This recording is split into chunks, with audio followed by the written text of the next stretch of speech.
Hey, what's going on, my beautiful people? This is your certified life and relationship coach, Coach Court. In today's video, I'm going to give you 7 tips on how to stop ruminating over something that's happened to you in the past or over your ex.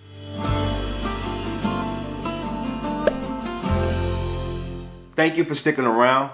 If this is your first time viewing me, do me a favor and subscribe to the channel for more content just like this.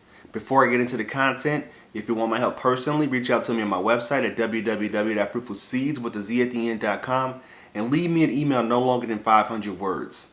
In today's video, I'm going to give you 7 tips on how to stop ruminating over something that's happened to you in the past or over your ex.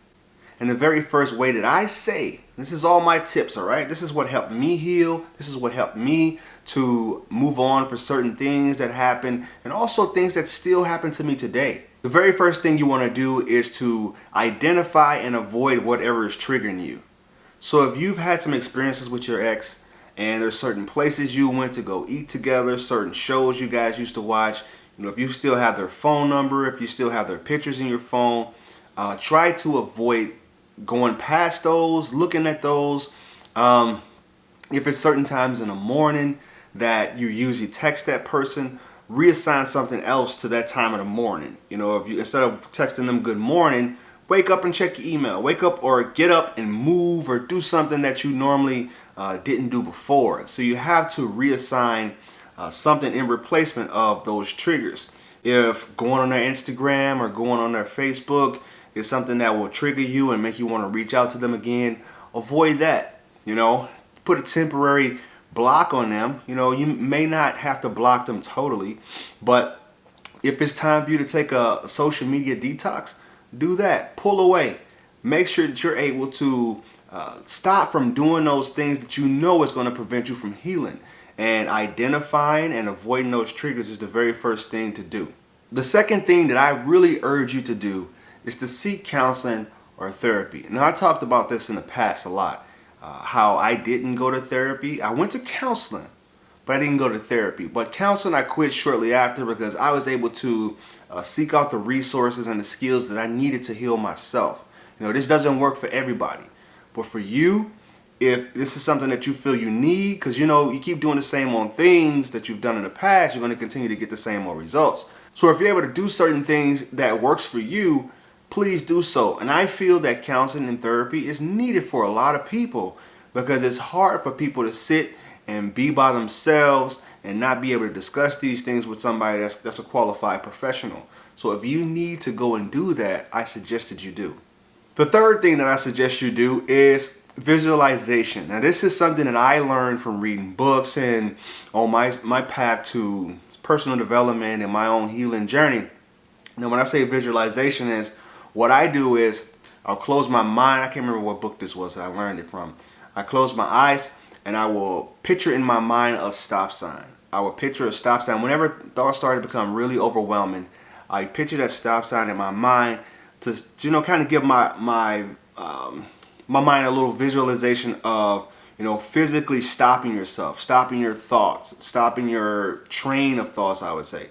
And then after you stop, ask yourself this. This is going to be, you don't have to say it out loud. You can say it to yourself. You're picturing a stop sign and ask yourself, what's my next thought? And what usually would happen is your mind will go blank because it's almost like a paradox. Your mind gets confused and it's used to controlling you, especially when you're in your anxious state. It's used to controlling you and controlling everything that you do. But when you ask it something that it can't answer, it's going to go blank. This has worked for me. And like I said, these are tools that I personally used on my own journey and I still use today. And it may help for you. The very next step that I would say you need to do, and all of these, you can take these, with a grain of salt. And if you could pick one of these out of the 7, then I would say, hey, that's a win. Like watching this video was very valuable for you. You don't have to do all these in order either. This is something that I personally do too. It's meditation. Meditation is huge for me because you're able to stop and you can naturally visualize your thoughts, see them kind of just passing by in your mind, but you don't want to move, you don't want to do anything or act on those thoughts. Now that's going to help you with being able to just be present, and understanding that you have control over your thoughts. Once you practice it enough, you can learn how to stop being so impulsive on the things that come to your mind. It could be 1 minute, it could be 5 minutes, it could be 10 minutes, but you want to make sure that you get rid of all your distractions. There's nothing that's going to interrupt you. If you have some emails to respond to, flag those emails. If you have some things you need to get done, write that out on a cue card or some post-it notes, so you're able to just make that a priority, being still a priority, and watching those thoughts, those anxious thoughts about this person potentially being with somebody else or potentially doing this or that.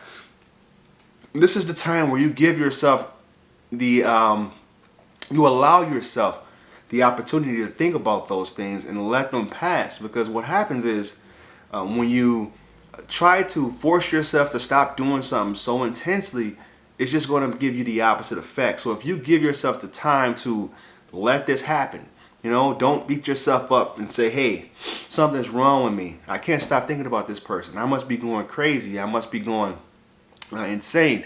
Give yourself that time, and I'm telling you, it'll work for you, because it's almost like the kid that you said, hey, you can't have any more candy. They're just going to try to sneak more candy. But if you give them that time after dinner or after lunch where you say, hey, you can pick out this sweet and you can have that, over time it's going to become more habitual, and they're going to be understanding that, hey, this time is not a time for me to be dealing with this, or I can have this, but at this time I know I got that coming down the line.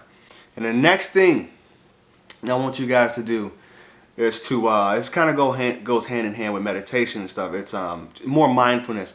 Write down your thoughts, because something about writing down your thoughts really helps, because you can see exactly what's going on inside your mind. And then when you write it down and you read it back to yourself, it usually helps, because it shows you just how erratic and how unrealistic some of those thoughts are.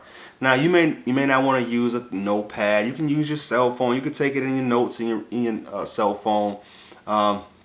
You can even make voice memos. I've even done that in the past, where I make a voice memo of everything that I was feeling, and then I go back and I kind of cringe at listening to those messages again and think like, wow, this was kind of like an out-of-body experience. And if you guys are anxious preoccupied, you guys know that when you have those moments where you just can't stop yourself from doing a certain thing or acting out on those impulsive thoughts, later on down the line, maybe even 5 minutes after you do it, you ask yourself, like, how did I get hijacked like this? How did I let my anxiety completely take control of me? I tell myself, hey, I shouldn't be sending this text message. Stop sending this text message. And the next thing you know, you send a text message.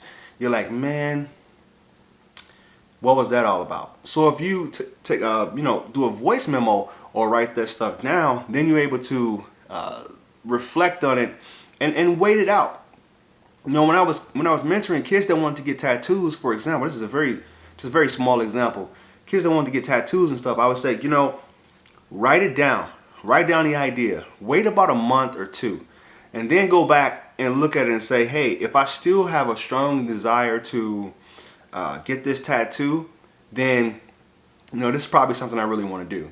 But if you look back and you're like, ew, why would I get that tattooed on me? Then chances are it was just something that was impulsive, and you actually procrastinated that impulsive idea. The next thing that you can do is learn something new. I forgot what doctor talked about this, but I thought this was like genius. When you learn something new, he says something about, it forces new neurons to form and to get to talking to each other, firing signals towards each other. So all the old repetitive ruminating thoughts that you have, those are starting to die off. If that makes sense. It's almost like you have no more capacity in your brain for those old unhealthy thoughts. So when you learn something new, which like picking up a new hobby, guitar, starting a new business, start coaching if you need to coach, doing those things that's going to help your mind form those new neurons and kind of push out the old thoughts. It's kind of like when I first started doing this too, I started to become more a positive person. The negative thoughts that was in my mind, the lack mindset, those start to just naturally get flooded out of my mind. Now I think like in abundance. I think that I can do any and everything that I want to do. In order for me to get to where I was at, I had to believe that I was a a great coach. I had to believe that first before I started to become a great coach. And I still don't consider myself a great coach. I let other people label it, but I just enjoy what I do, and it gives me so much fulfillment. So find something that's going to give you a lot of fulfillment. Think about the things that you wanted to do as a kid, the things that really made you feel alive to do it. And that'll be a good indication on, you heading into the right direction. Before I get into this last step though, if you haven't picked up my book, it's my story. I wrote this 2 years ago, and I talk a lot about, how the name of the book is Fruitful Seeds, how I planted my seeds for growth. 3 tips that I use to do that.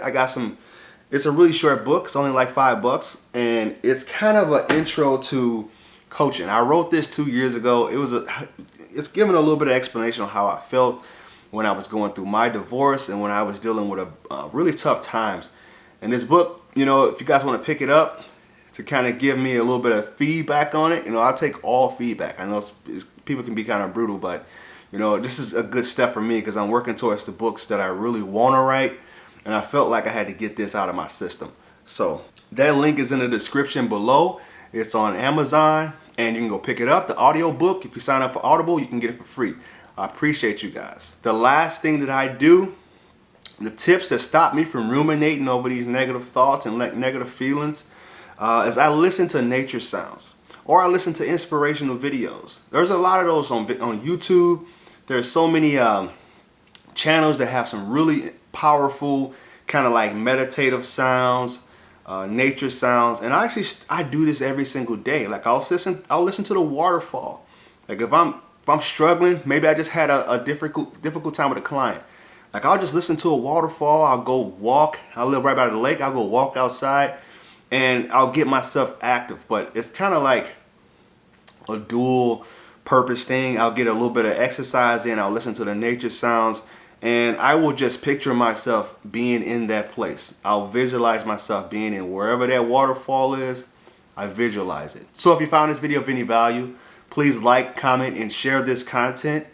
Reach out to me about the social media account. Instagram, Twitter, Facebook is I am Coach Court. TikTok is I.am.CoachCourt. Thank you guys. I'll talk to you soon.